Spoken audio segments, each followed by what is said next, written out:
Boas-vindas a esta análise. Hoje, a gente vai focar num texto teológico antigo que traça um roteiro simplesmente fascinante e super estruturado sobre o que acontece após a morte. Ao invés de suposições vagas, o material nos entrega um verdadeiro mapa cronológico do pós-vida, construído sob promessas milenares e profecias literais. Então, vamos mergulhar direto nessa ordem de eventos, seguindo os 5 passos graduais: o erro da ascensão imediata, a ordem da ressurreição, a promessa da herança terrena, o reino do 7º milênio e, por fim, a renovação de todas as coisas. Passo 1. O erro da ascensão imediata, ou o problema de pular etapas. O texto já começa delineando uma controvérsia gigante da época. De um lado, a gente tem o relato imparcial de grupos que acreditavam em uma ascensão puramente espiritual logo após a morte, deixando o corpo físico completamente para trás. Do outro lado, o autor bate na tecla de que isso quebra por completo a lógica da salvação, porque simplesmente ignora a necessidade da ressurreição física. E para provar esse ponto, o autor vai direto ao exemplo definitivo: o próprio mestre. É feita uma analogia com Jonas aguardando 3 dias antes de ascender. O argumento aqui é muito simples, mas poderoso. Uma ascensão celestial imediata entra em choque direto com as ações de quem se submeteu de verdade às leis da morte antes de subir às alturas. Passo 2. A ordem da ressurreição. A sequência estrita do pós-vida. Sem essa de atalhos espirituais, a verdade é que o texto estabelece uma linha do tempo super rígida. Primeiro, no momento da morte, as almas precisam aguardar num local invisível estabelecido por Deus. É só depois desse período temporário de espera que elas vão reassumir os corpos físicos de forma perfeita numa era futura, para só então acontecer a ascensão final para a eternidade. Esse princípio tão breve é a grande âncora do argumento inteiro. A lógica sob essa perspectiva é inquebrável. Se o mestre teve que suportar a morte física, um período de espera lá no mundo dos mortos e uma ressurreição corporal antes de ser levado ao céu, os seguidores simplesmente não podem burlar esses estágios. Passo 3. A promessa da herança terrena. Cumprindo a promessa terrestre. Sabe o que é muito interessante aqui? O autor aponta para uma espécie de brecha legal histórica. Como Abraão nunca herdou fisicamente a terra prometida enquanto estava vivo, apenas vagando como estrangeiro, a promessa divina garante que ele e os descendentes precisam ser fisicamente ressuscitados para herdar tudo isso no futuro. A promessa tem que se materializar no concreto.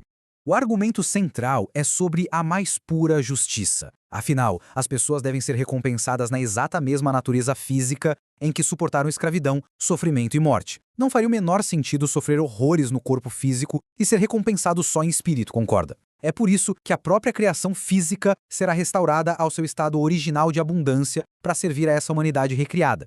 Passo 4. O reino do 7º milênio. A era do reino terreno. Bom, chegamos à parte mais surpreendente e detalhada de todo o material.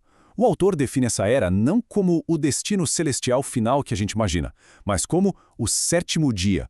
É um sábado terreno, literal, de 1000 anos. Um tempo onde os ressuscitados vão habitar um mundo pacífico, totalmente livres de trabalho árduo, sendo servidos diretamente por uma natureza maravilhosa e restaurada. E para demonstrar essa abundância extrema, a citação de uma antiga profecia é simplesmente de cair o queixo. Descreve um mundo que transborda sustento físico, com vinhas produzindo ramos, cachos e uvas aos milhares, onde uma única semente vai render uma fartura gigantesca de vinho. É uma escala literal de multiplicação que impressiona demais pelos detalhes.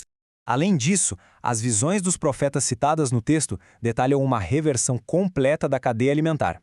Animais que antes eram predadores ferozes se tornam vegetarianos pacíficos e super submissos, se alimentando só dos frutos da terra, exatamente como faziam na origem, antes de qualquer transgressão.